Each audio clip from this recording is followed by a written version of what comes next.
غار کے اندر، غار بولتے ہیں پہاڑ کے اندر گھر بنا ہوتا ہے، وہ اس کے اندر گھس گئے تاکہ یہ طوفان جائے اور ہم باہر نکلیں۔ اتنے میں بہت بڑا پتھر اوپر سے آیا اور وہ غار کے منہ کے سامنے بند ہو گیا، آگے پڑ گیا، پورا جو ہے وہ دیوار بند ہو گئی، وہ پریشان ہو گئی، اتنا پریشان ہوئے کہ زور لگاتے ہیں وہ پتھر ہلتا نہیں، اتنا بڑا ہے۔ تو اب انہوں نے کہا کہ ہمارے پاس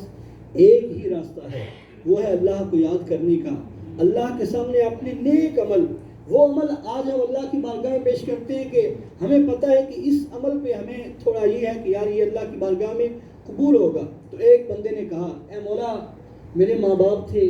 بیوی بچے تھے، میری بکریاں تھیں، میں بکریوں کو دن بھر لے جاتا چراتا، جب شام کو آتی بکریاں میں ان کا دودھ نکالتا، دودھ نکالنے کے بعد سب سے پہلے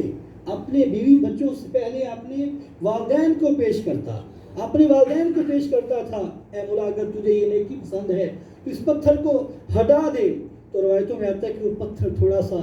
ہٹ گیا۔ اسی میں آتا ہے کہ یہ رمضان کا مہینہ ہے نا، پیارے آقا علیہ السلام کی حدیث ہے کہ رمضان کا مہینہ آئے اور بندہ اپنی بخشش نہ کرا سکے وہ بندہ ناکام ہے۔ اسی طرح حضور اکرم صلی اللہ علیہ وسلم کا نام آئے اور بندہ درود نہ پڑھے وہ ناکام ہے۔ اسی طرح کسی بندے کی زندگی میں والدین دونوں ہوں، ماں اور باپ، وہ ان کی خدمت کر کے جنت کو حاصل نہ کر سکے وہ ناکام ہے۔ اور یہاں آپ دیکھیے وہ پھنسے ہوئے ہیں غار کے اندر، اور بندے کی کیا عادت ہے؟ سب سے پہلے وہ بکریوں کا دودھ اپنے ماں باپ کو پیش کرتا ہے، پھر وہ آگے جاتا ہے۔ تو اللہ رب العالمین نے اس کی اس نیکی کی برکت سے اس کے غار سے پتھر کو تھوڑا سا ہٹا دیا، تھوڑی سی روشنی نظر آئی۔ پھر دوسرے نے دعا کی کہ اے مولا، میرا ایک بار گناہ کی طرف گیا تھا اور میں بالکل گناہ کرنے پہ قادر ہو چکا تھا، میں کر رہا تھا، میں کر لیتا، یعنی میرے قبضے میں تھا، میں گناہ کر لیتا،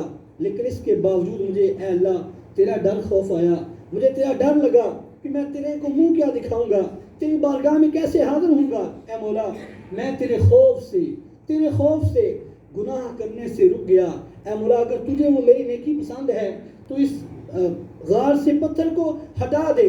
حدیث میں آتا ہے کہ وہ پتھر اور ہٹ گیا، لیکن اتنا نہ ہٹا کہ وہ باہر نکل سکتے۔ پھر تیسرا بندہ بولا، اس نے کہا کہ یا اللہ تو جانتا ہے، میرے پاس ایک مزدور آیا، اس نے مزدوری کی اور جب اس کی مزدوری کا وقت آیا تو وہ چلا گیا، اس نے اپنا پیسہ نہیں لیا، حالانکہ جب کوئی بندہ مزدوری کرے تو اس کا پیسہ اس کو پورا دینا چاہیے۔ حدیث میں آتا ہے کہ مزدوری کرنے والے کا پسینہ گرنے سے پہلے اس کی مزدوری آپ اسے دے دیں اگر کام کروایا ہے۔ تو اس بندے نے کہا کہ پورا دن کام کیا، شام کا وقت آیا وہ چلا گیا، تو میں نے اس کی مزدوری سے کچھ گائے بکریاں خریدی۔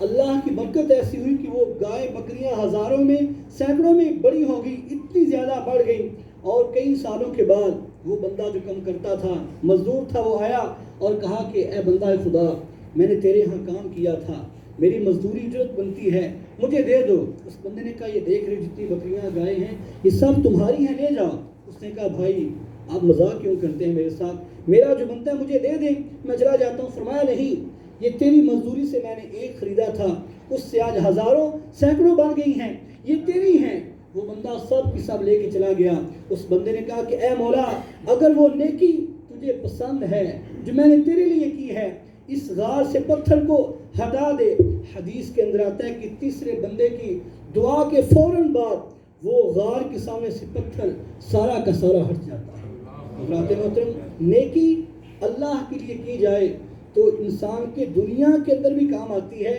اور آخرت میں بھی کام آتی ہے۔ حدیث کے اندر آتا ہے، پیارے آقا صلی اللہ علیہ وسلم فرماتے ہیں کہ یہ جو بندہ مرتا ہے نا، فوت ہوتا ہے، مرنے والے کو، میت کو مرتے وقت، روح کے نکلتے وقت اس کو جو ہے وہ خوشبو سکھائی جاتی ہے۔ ایک بزرگ فرماتے ہیں جب تک مرنے والا خوشبو نہ سونگھ لے پھولوں کی تب تک اس کی روح قبض نہیں کی جاتی، اور جب یہ مرنے والا نیک بندہ قبر میں داخل ہوتا ہے فرشتے سلام کرتے ہیں، فرشتے سلام کرتے ہیں، اور یہی بندہ جب جنت کے اندر جا رہا ہوگا وہاں فرشتے دروازوں پہ کھڑے ہوں گے، اسے سلام کر رہے ہوں گے۔ پھر یہی بندہ جب جنت کے اندر جائے گا، نہ فرشتے نہ کوئی عام بندہ بلکہ خود اللہ رب العالمین، سورہ یاسین میں آتا ہے سلام قولا من رب الرحیم، اللہ بھی سلامتی فرمائے گا اللہ سلام کرے گا اس بندے کو جو دنیا کے اندر اللہ کو یاد کرتے ہوئے گزر گیا ہے، تو جنت کے اندر اللہ سلام کرے گا، دنیا کے اندر فرشتے کریں گے، قبر میں فرشتے سلام کریں گے، داخل ہوتے وقت فرشتے کریں گے، لیکن جنت میں جانے کے بعد سلام قولا من رب رحیم، یہ سورہ یاسین کی آیت ہے، اکثر لوگ جانتے ہیں، سلام قولا من رب رحیم، یہ سورہ یاسین کی آیت ہے کہ اللہ کا سلام ہوگا جو رب رحیم ہے۔ حضرات محترم، اپنے اندر نیکی لے کر آئیں، یہ جو مہینہ ہے رمضان کا، یہ پورا